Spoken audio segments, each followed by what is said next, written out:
evening friends. This is your I think 5th lecture of motion chapter. Today we will discuss about velocity time graph. There are 3 cases for velocity time graph. In the 3 cases we have to plot graph of motion between velocity and time. Velocity और time के बीच graph plot करना है। कोई body जब motion करता है तो उसके लिए डिस्टेंस टाइम ग्राफ हम लोग पढ़ चुके हैं। उसके लिए हम लोग 3 केस पढ़ लिए डिस्टेंस टाइम ग्राफ का। Now we will discuss about 3 case of velocity time graph. So velocity time graph is a graph plotted between velocity and time. Velocity को हम लोग y एक्सिस पे लेते हैं जबकि टाइम को हमेशा x एक्सिस पे लेते हैं। तो उसका केस है वेलोसिटी। फर्स्ट केस है we have to plot velocity time graph for a body which is moving with constant velocity.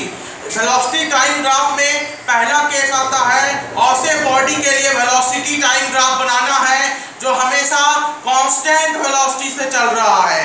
The question is to plot velocity time graph for a body which is moving with constant velocity।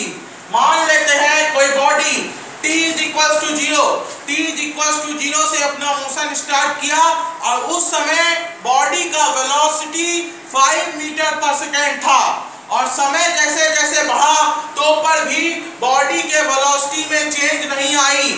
During the entire motion the velocity of body is 5 meter per second. The velocity of body does not change with respect to time. इस case में body का velocity time के साथ नहीं change हुआ। Body का जो motion का शुरुआत में जो बॉडी का वेलोसिटी 5 मीटर पर सेकेंड था तो पूरे मोशन के दौरान बॉडी का वेलोसिटी 5 मीटर पर सेकेंड ही रहा।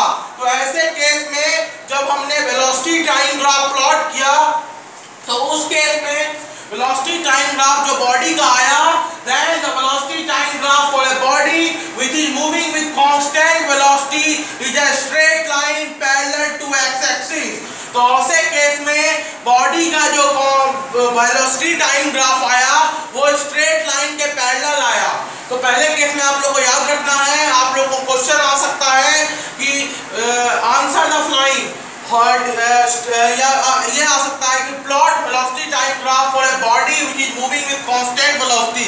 तो उस समय जब आप लोग क्वेश्चन आएगा कि ऐसे बॉडी के लिए वेलोसिटी टाइम ग्राफ खींचना है जो हमेशा कांस्टेंट वेलोसिटी से चल रहा है तो ऐसे बॉडी के लिए जो वेलोसिटी टाइम ग्राफ आएगा वह एक स्ट्रेट लाइन आएगा और एक्स एक्सिस के पैरेलल आएगा।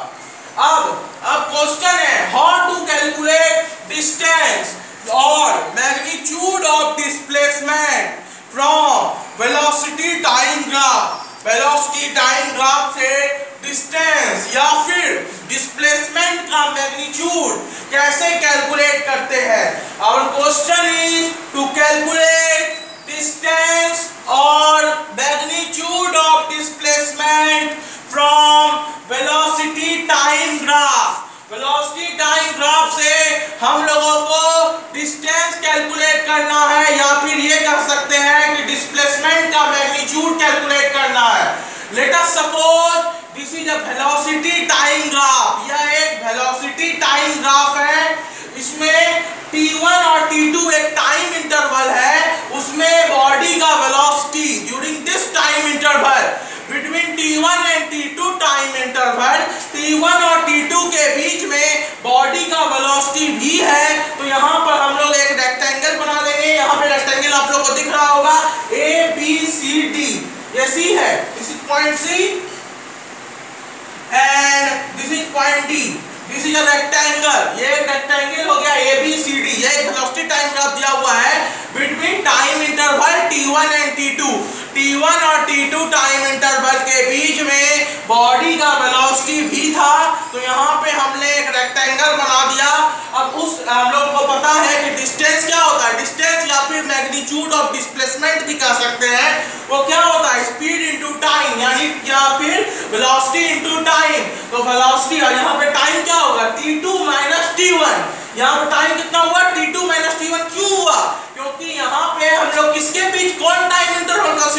हैं, t1 और t2 के बीच का टाइम इंटरवल कंसीडर कर रहे हैं।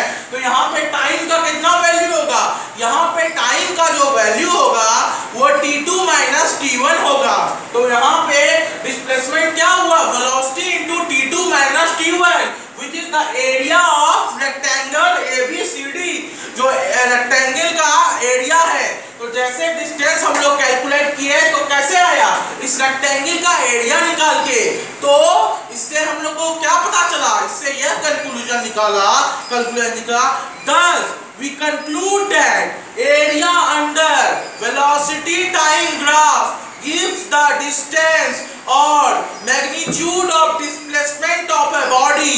अगर बॉडी का डिस्टेंस या फिर डिस्प्लेसमेंट का मैग्नीट्यूड निकालना हो और बॉडी का मोशन के दौरान वेलोसिटी टाइम ग्राफ दिया हुआ हो, तो अगर उस वेलोसिटी टाइम ग्राफ का एरिया निकालेंगे, जैसे ही उस वेलोसिटी टाइम ग्राफ का एरिया निकालेंगे तो बॉडी का डिस्प्लेसमेंट का मैग्नीट्यूड या फिर डिस्टेंस आ जाएगा। तो इसको उतार लीजिए। केस फर्स्ट हम लोग क्या समझे, इन द केस फर्स्ट हम लोग ने यह समझा that how to plot velocity time graph for a body which is moving with constant velocity. ऐसे बॉडी के लिए वेलोसिटी टाइम ग्राफ प्लॉट करना है जो कि एक कांस्टेंट वेलोसिटी से मूव करता हो। इससे हम लोग क्या पता चला, the required velocity time graph for a body which is moving with constant velocity is a straight line parallel to X axis. ऐसे केस के लिए बॉडी का जो वेलोसिटी टाइम ग्राफ आता है वह एक स्ट्रेट लाइन आता है और वो एक्स एक्सिस के पैरेलल होता है। उसके बाद हम लोगों ने क्या समझा, that how to calculate distance or magnitude of displacement from velocity time graph। velocity time graph से डिस्टेंस या फिर डिस्प्लेसमेंट का मैग्नीट्यूड कैसे निकला, velocity time graph का एरिया निकालकर। so this is all about case 1। Pause करो।